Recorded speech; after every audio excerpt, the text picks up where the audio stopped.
Well, to put it in perspective, only 10% of Canadians will die an instant death. That means they will have the heart attack, the stroke that kills them.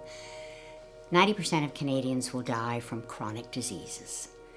It could be cancer, it could be COPD, it could be Alzheimer's, any number of chronic diseases in which the trajectory for death will not be instant. And those people need special care at the end of their lives. And that special care is palliative care. Many people tend to think of palliative care is about dying. I think it's about living. And I think it's about living well until the very end. That means living as pain-free as possible. That means by being supported by a community of, yes, the medical community, the doctors, the nurses, the home care people, but more importantly, a community of friends and neighbors and families working together to ensure that this person leaves this life in a positive way, that they have told those they care about that they love them, that their loved ones have told them they love them, so that you have a sense of departure, but also a sense of well-being, that this person has died well. That's palliative care to me, and I think it should be the right of every single Canadian. I began my interest in palliative care with the death of my mother. My mother had been a caregiver for 10 years. My father was a stroke victim. He was told that he should remain in hospital, he'll have other strokes, and that will be the end of his life. My mother, after 2 months, said, "Harold, you can sit in that bed and vegetate, or you can come home and get better." She took him home and she got him better. She got him speaking again. She had him, with help, have physiotherapy. What the physiotherapists never understood was that he didn't get physiotherapy 3 times a week. He got it 7 days a week because she learned all the exercises and she gave them to him. And so he made remarkable progress. When he died 10 years later, it was a good death. He'd had 10 years we didn't expect him to have. But then when we looked at my mother, we realized she was very ill. And that's a very common caregiver story, that they literally give so much to the person they're caring for, they have nothing left for themselves. She came to live with me in Winnipeg at the end of her life, and when she said that she wanted to go to hospital, we took her to hospital. And she asked for and signed a do not resuscitate order. She had a cardiac arrest. They resuscitated her, and I was furious because her rights, as she had indicated them, should have been protected, and they weren't. So that started me on a journey, but it was only when I was appointed to the Senate in 1994 that I found the opportunity to put into action many of the thoughts that I had been thinking over a great number of years. 5% of Canadians were getting palliative care in 1995. We probably have gone from 5 to 30, maybe 35% of people now getting palliative care, although it varies from place to place because of inadequate funding.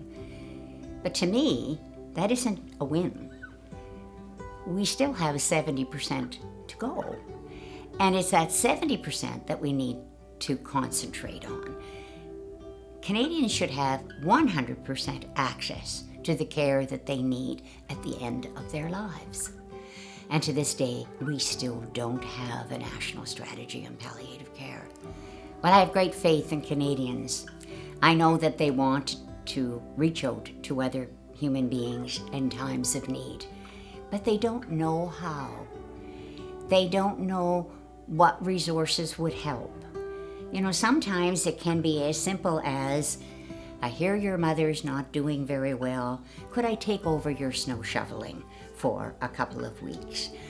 Could I bring you some dinner on Thursday night?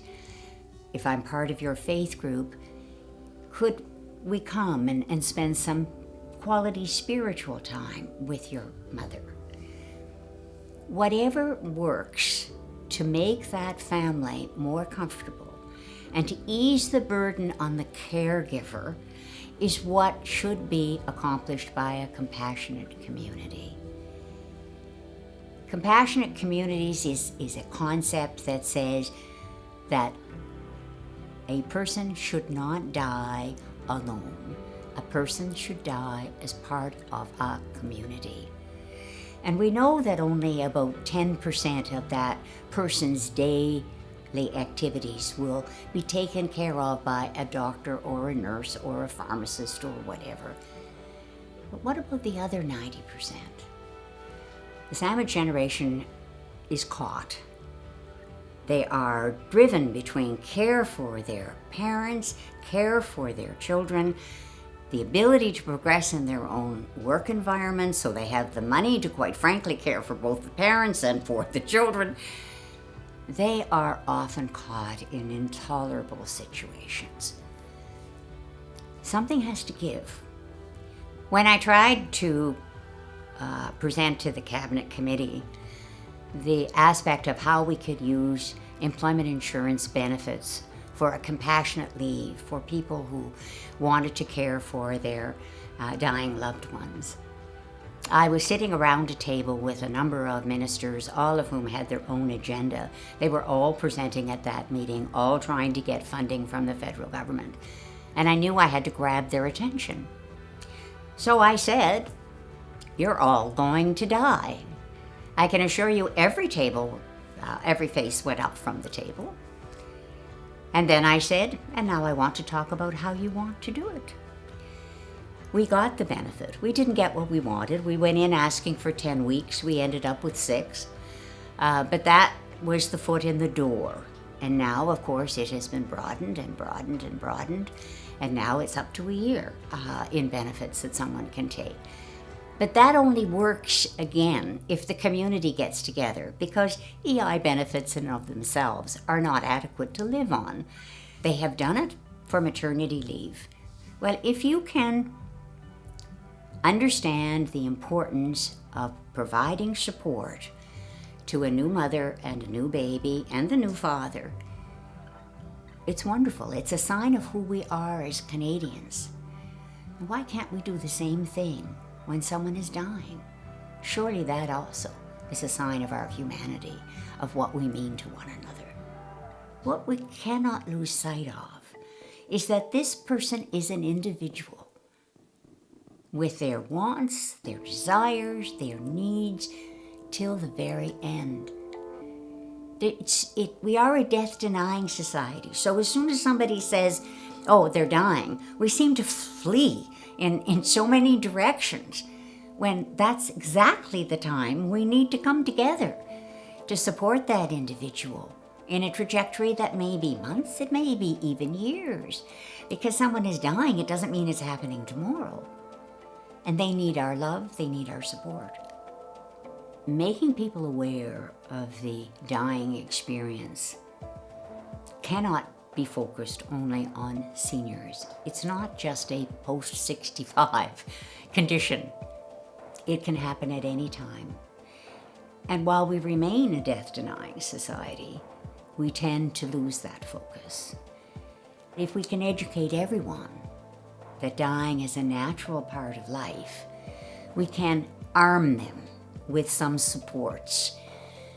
We can make their community aware through organizations like Palliative and through compassionate communities that they will need your support and help. You need to be there for them. And by the way, this is the kind of thing you can do. It's not just a matter of saying to people, you need to be there. It's a means of saying to them, these are the practical things that in your community you can do to make the dying experience better. I have given a number of presentations now in which people come up afterwards and say, well, I could do that, but I don't know how to do that. And that's the next step, is trying to teach people how they could do it, trying to get everything from schools to universities to community clubs to faith groups, all engaged in saying, this is our job. This is part of what we are. This is part of what we do.